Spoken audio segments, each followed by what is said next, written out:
नमस्ते, मैं doctor Zubair Khan, assistant professor geography, government college Bundi. आपका स्वागत करता हूं बीए पार्ट प्रथम वर्ष भूगोल की कक्षा में। इस कक्षा में हम भूगोल के द्वितीय प्रश्न पत्र पर्यावरण भूगोल का अध्ययन करते हैं।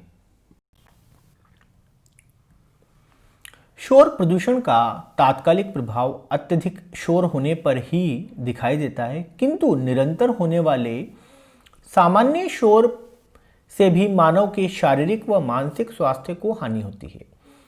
अब क्या होता है, जब शोर प्रदूषण होता है तो उसका जो तात्कालिक प्रभाव है अत्यधिक शोर होने पर ही दिखाई देता है, परंतु लगातार यदि सामान्य शोर की स्थिति में एक मनुष्य उसके अंदर रहता है तो उसके शारीरिक या मानसिक स्वास्थ्य पर भी इसका दुष्प्रभाव पड़ने लगता है। जरूरी नहीं है कि हमेशा बहुत अधिक मात्रा वाला शोर ही हमारे स्वास्थ्य के लिए हानिकारक हो, बल्कि सामान्य रूप से उत्पन्न होने वाली ध्वनियों से जो शोर उत्पन्न होता है, यदि लंबे समय तक हम उसके संपर्क में रहें तो भी यह हमारे स्वास्थ्य के लिए अत्यधिक हानिकारक व घातक हो सकता है। इसलिए इसे धीमा जहर कहा जाता है। शोर प्रदूषण का जो दूसरा नाम है वो है धीमा जहर। आप इसको ध्यान रखें, आपके अति लघुतरात्मक प्रश्नों के अंदर ये पूछा जा सकता है कि किस प्रदूषण को धीमा जहर कहा जाता है, तो आप अच्छे से याद रखेंगे शोर प्रदूषण को या ध्वनि प्रदूषण को धीमा जहर कहा जाता है। इंग्लिश में हम कहेंगे नॉइस पॉल्यूशन।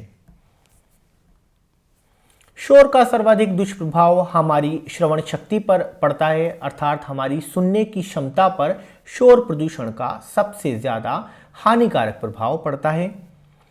निरंतर शोर में रहने वाले व्यक्तियों में आंशिक या पूर्ण बहरापन आ जाता है। अब क्या होता है, जो लोग निरंतर शोर की स्थिति में रहते हैं उनके अंदर आंशिक या पूर्ण बहरापन आ जाता है। जैसा कि मैंने शोर के कारणों के बीच में आपको बताया था, उद्योगों में काम करने वाले श्रमिक कई बार ये कहते हैं कि हमारा तो आदत पड़ चुकी है इस प्रकार को शोर को सहन करने की, पर उन्हें ये पता नहीं होता इस प्रकार के शोर को सहन करने के लिए जो कीमत उन्होंने चुकाई है वो उनकी श्रवण शक्ति की कीमत है।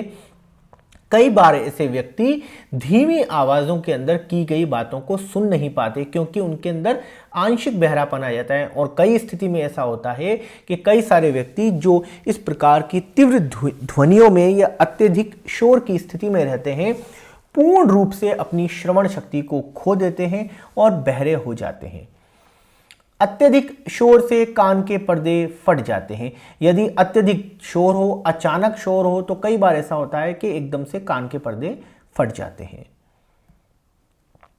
180 डेसिबल की तीव्रता वाले शोर के संपर्क में रहने पर मनुष्य की मृत्यु हो जाती है। यह एक सबसे बड़ी बात है। यदि 180 डेसिबल की तीव्रता वाले शोर में के संपर्क में आने पर मनुष्य के शरीर पर इतना दुष्प्रभाव पड़ता है कि उसकी मृत्यु हो जाती है। और जैसा कि मैंने आपको बताया था कि जो उपग्रह प्रक्षेपण यान होते हैं उनके द्वारा जो ध्वनि उत्पन्न की जाती है वो 180 डेसिबल से अधिक होती है, पर ऐसा प्राय नहीं होता। जहां कहीं भी उपग्रह प्रक्षेपण यानों का प्रक्षेपण किया जाता है वहां पर मनुष्यों का पहुंच नहीं होती, वहां से मनुष्यों को हटा दिया जाता है और आमतौर पर या सामान्य स्थितियों में उपग्रह प्रक्षेपण यानों के संपर्क में मनुष्य नहीं आ पाते, पर सैद्धांतिक रूप से 180 डेसिबल की तीव्रता के शोर के संपर्क में आने पर मनुष्य की मृत्यु हो जाती है। शोर प्रदूषण से रक्त दबाव बढ़ता है, हृदय की धड़कन तेज हो जाती है, पाचक रसों के निर्माण में कमी आ जाती है, आंखों की पुतलियों का प्रसार हो जाता है, आदि स्वास्थ्य संबंधी समस्याएं उत्पन्न हो जाती हैं। ये सभी वो घटनाएं हैं, वो दुष्प्रभाव हैं जो शोर प्रदूषण के कारण हमारे शरीर पर बढ़ते हैं। रक्त का दबाव बढ़ना, जिसे आप दूसरी भाषा में कहते हैं कि बीपी बढ़ गया, हृदय की धड़कनें तेज हो जाती हैं, कई प्रकार से हमारे पाचक रसों का, कई बार हम कहते हैं कि हमारे जो पाचन क्रिया है, डाइजेशन सिस्टम है, वो गड़बड़ा गया है, तो हो सकता है कि शोर प्रदूषण उसके लिए उत्तरदायी हो। तो ये वो सभी घटनाएं हैं, ये वो सभी दुष्प्रभाव हैं जो शोर प्रदूषण के कारण हमारे शरीर पर देखने को मिलते हैं। शोर मानव के शारीरिक स्वास्थ्य की अपेक्षा मानसिक स्वास्थ्य को अधिक हानि पहुंचाता है।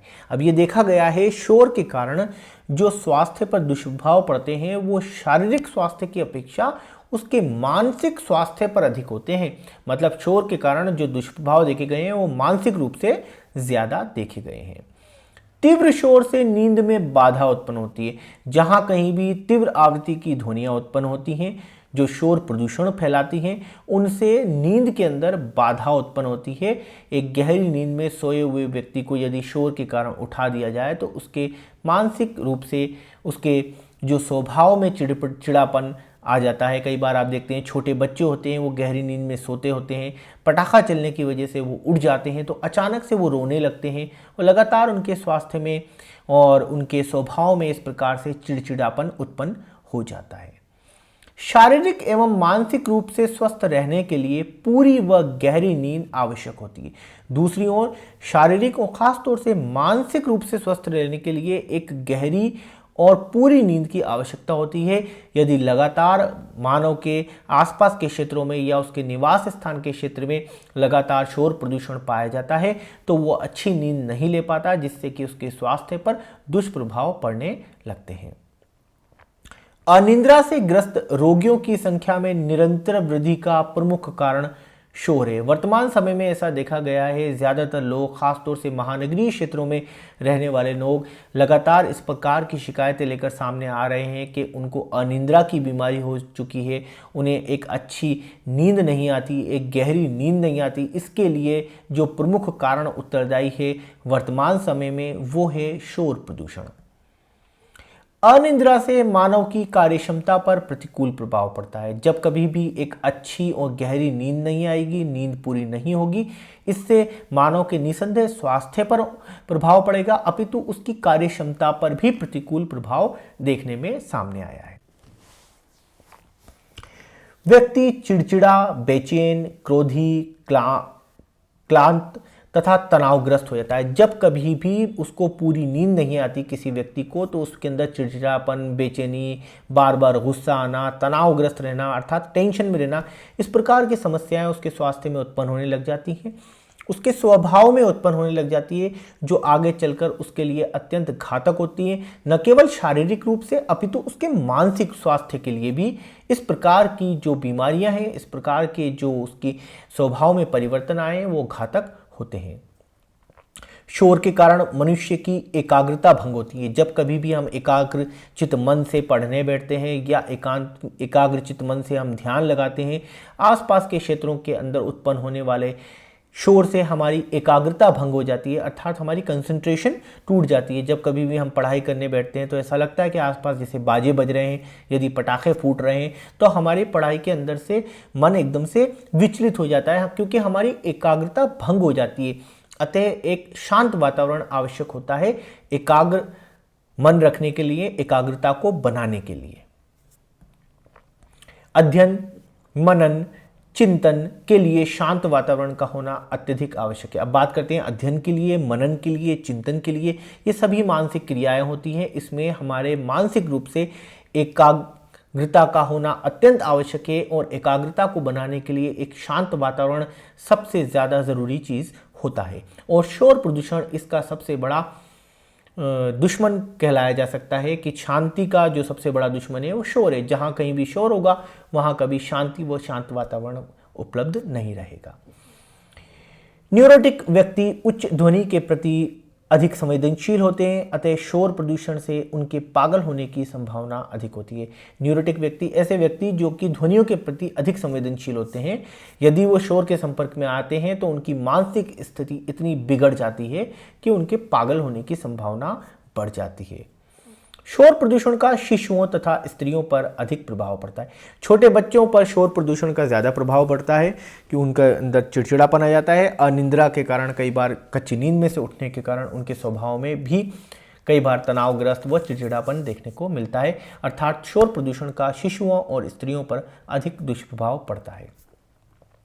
उच्च वेग वाली ध्वनि को आकस्मिक रूप से सुनने पर स्त्रियों के गर्भपात होने की घटना देखी गई है। अजन्मे शिशु पर भी शोर प्रदूषण का दुष्प्रभाव होता है। कई बार ऐसा होता है जो गर्भस्थ शिशु होते हैं, यदि उनकी माएँ शोर प्रदूषण के क्षेत्र में अधिक लंबे समय तक होती हैं तो इन गर्भस्थ शिशुओं के स्वास्थ्य पर भी शोर प्रदूषण के दुष्प्रभाव देखे गए हैं। इससे गर्भस्थ शिशु के हृदय की धड़कन बढ़ जाती है तथा उसके संपूर्ण आचार व्यवहार में परिवर्तन आ जाता है। अब आप देख सकते हैं कि शोर प्रदूषण के कारण जो अत्यधिक उच्च तीव्रता की ध्वनियां होती हैं, न केवल वो सजीव मनुष्यों को, सजीवों को और व्यक्तियों को प्रभावित करती हैं, अपितु गर्भस्थ शिशुओं के अंदर भी उसके दुष्प्रभाव ऐसे देखे जाते हैं कि उनके हृदय की धड़कन बढ़ जाती है। इससे उसके संपूर्ण आचार व्यवहार में परिवर्तन आ जाता है गर्भस्थ शिशु के। अध्ययनों में पाया गया है कि शांत वातावरण में रहने वाली स्त्रियों की तुलना में शोरगुल में रहने वाली स्त्रियों के शिशुओं में जन्मजात विकृतियां अधिक पाई जाती हैं। कई बार ये देखा जाता है कि जब बच्चों का जन्म होता है तो उनमें कुछ जन्मजात विकृतियां आ जाती हैं, पर अध्ययन के आधार पर यह पाया गया कि जो कोई महिलाएं अर्थात गर्भस्थ महिलाएं हैं, शांत वातावरण की तुलना में लगातार शोरगुल वाले वातावरण में रहती हैं तो उनके जन्मजात शिशुओं में इस प्रकार की जन्मजात विकृतियों की आने की संभावना अधिक रहती है। और यह पाया भी गया है कि जन्मजात विकृतियां शांत वातावरण के तुलना में शोरगुल के वातावरण में रहने वाली स्त्रियों के बच्चों में अधिक मिलती हैं। शोर के कारण बच्चों की स्मरण शक्ति कमजोर हो जाती है तथा वह पढ़ाई में ध्यान नहीं दे पाते। दूसरी ओर क्या होता है, क्योंकि शोर का जो सबसे ज्यादा दुष्प्रभाव पड़ता है वो मानसिक स्वास्थ्य पर पड़ता है। लगातार बच्चों के शोरगुल वाले वातावरण में रहने से उनकी स्मरण शक्ति कमजोर हो जाती है, जिसके कारण वे पढ़ाई में ध्यान नहीं दे पाते, वो एकाग्रचित नहीं हो पाते, उनमें एकाग्रता नहीं बन पाती और वो पढ़ाई में पीछे रह जाते हैं। ये कारण है शोर का। दैनिक जीवन में होने वाला शोर लड़ाई झगड़े व सामाजिक तनाव का कारण भी बन जाता है। दैनिक जीवन में जो होने वाला शोरगुल होता है, लड़ाई झगड़े होते हैं, उससे सामाजिक तनाव का कारण भी वो बन जाते हैं। दूसरा जो दुष्प्रभाव है शोर प्रदूषण का वो है जंतुओं तथा वनस्पति पर। पहला जो दुष्प्रभाव था वो था मानव पर और दूसरा दुष्प्रभाव है जंतुओं व वनस्पति पर। अत्यधिक शोर से मात्र मानव ही नहीं अपितु जीव जंतु तथा वनस्पति भी पर भी हानिकारक प्रभाव पड़ते हैं। ऐसा नहीं है कि शोरगुल का जो दुष्प्रभाव पड़ता है, शोर प्रदूषण का जो दुष्प्रभाव पड़ता है केवल मानव पर पड़ता है। इसके दुष्प्रभाव तो जंतुओं और वनस्पति पर भी पड़ते हैं। शोर प्रदूषण से जंतुओं का व्यवहार व शारीरिक क्रियाएं प्रभावित हो जाती हैं, क्योंकि जंतु भी तो सजीव ही होते हैं मानव की तरह। जिस तरह शोर प्रदूषण के कारण मानव के शारीरिक व मानसिक दुष्प्रभाव देखे जाते हैं, उसी तरह जंतुओं के व्यवहार में और उनकी शारीरिक क्रियाओं पर भी शोर प्रदूषण के दुष्परिणाम देखे जाते हैं। लगातार होने वाले शोर के कारण पशु पक्षी अपने आवास छोड़कर अन्यत्र चले जाते हैं। अब क्या होता है, जब लगातार शोर होता रहता है, इस प्रकार से उच्च तीव्रता की ध्वनियों का विस्तार होता रहता है, तो वहां पर रहने वाले पशु पक्षी अपने घोंसले छोड़कर, अपने आवास को छोड़कर अन्यत्र चले जाते हैं एक शांत वातावरण की तलाश में। खनन क्षेत्रों तथा सड़क मार्गों के निकट वन्य जंतुओं के पलायन का यह प्रमुख कारण है। अब देखा गया है खनन क्षेत्रों के अंदर जो जंतु रहते हैं, खनन क्षेत्रों के आसपास के क्षेत्र में जो जंतु रहते हैं, सड़क मार्गों के आसपास के जो जंतु होते हैं, लगातार वो शांत वातावरण की तुलना में अपने मूल निवास स्थान क्षेत्र से अन्यत्र क्षेत्रों में चले जाते हैं जहां वो शांति की तलाश में पहुंचते हैं। शोर के कारण वन्य प्राणियों की अनेक प्राकृतिक क्रियाकलापों पर प्रतिकूल प्रभाव पड़ते हैं। जिस तरह शोर प्रदूषण के कारण मानव के शारीरिक व मानसिक स्वास्थ्य पर प्रतिकूल प्रभाव पड़ते हैं, उसी तरह विभिन्न प्रकार के वन्य प्राणियों पर भी, उनके क्रियाकलापों पर भी शोर प्रदूषण के कई प्रतिकूल प्रभाव देखे गए हैं। तेज ध्वनि तरंगों के कारण पक्षी अंडा देना बंद कर देते हैं। जब ध्वनि तरंगों की बहुत अधिक तीव्रता होती है तो ऐसी स्थितियों में पक्षियों के अंदर पाया गया है कि उनकी अंडे देने की क्षमता खत्म हो जाती है या बहुत कम हो जाती है, तो वो अंडे देना बंद कर देते हैं। तीव्र ध्वनि से अनेक सूक्ष्म जीवाणु नष्ट हो जाते हैं, जिससे अपशिष्ट पदार्थों के अपघटन में बाधा आ जाती है। अब दूसरी ओर क्या होता है कि तीव्र ध्वनि से अर्थात अत्यधिक उच्च तीव्रता वाली ध्वनियों से सूक्ष्म जीवाणु, जिसमें खास तौर से हम अपघटक के रूप में जानते हैं, हमने पारिस्थितिकी तंत्र में पढ़ा कि किसी भी पारिस्थितिकी तंत्र के अंतर्गत उत्पादक, उपभोक्ता, अपघटक 3 प्रकार के जैविक घटक होते हैं। इनके अंदर से हर एक स्तर के अंदर जब जीवों की मृत्यु हो जाती है तो उनमें से पोषक तत्वों को पुनः वातावरण में विमुक्त करने का जो कार्य करते हैं वो ये अपघटक करते हैं, अर्थात ये सूक्ष्म जीवाणु करते हैं। जब कभी किसी क्षेत्र के अंदर तीव्र ध्वनियों के कारण वहां पे अपघटकों की संख्या खत्म हो जाती है या अत्यंत कम हो जाती है तो वहां लगातार अपशिष्ट पदार्थों के अपघटन में बाधा आती है, जिससे उस क्षेत्र के अंदर अन्य प्रकार के प्रदूषण फैलने लगते हैं और कई बार ऐसी स्थिति में उस क्षेत्र के पारिस्थितिकी तंत्र के लिए संकट उत्पन्न हो जाता है। अत्यधिक शोरगुल वाले क्षेत्रों में रहने वाले पालतू पशुओं के स्वास्थ्य पर भी विपरीत प्रभाव पड़ते हैं, जैसे अशांत होना, दूध की मात्रा में कमी आना आदि। यह भी देखा गया है कि जब जिस किसी क्षेत्र में शोर प्रदूषण बहुत अधिक मात्रा में होता है, वहां पर जो पालतू पशु रखे जाते हैं, घरों में जिन पशुओं को पालतू पशुओं के रूप में रखा जाता है, उनके स्वास्थ्य पर विपरीत प्रभाव पड़ते हैं। वो अशांत हो जाते हैं, आक्रामक हो जाते हैं।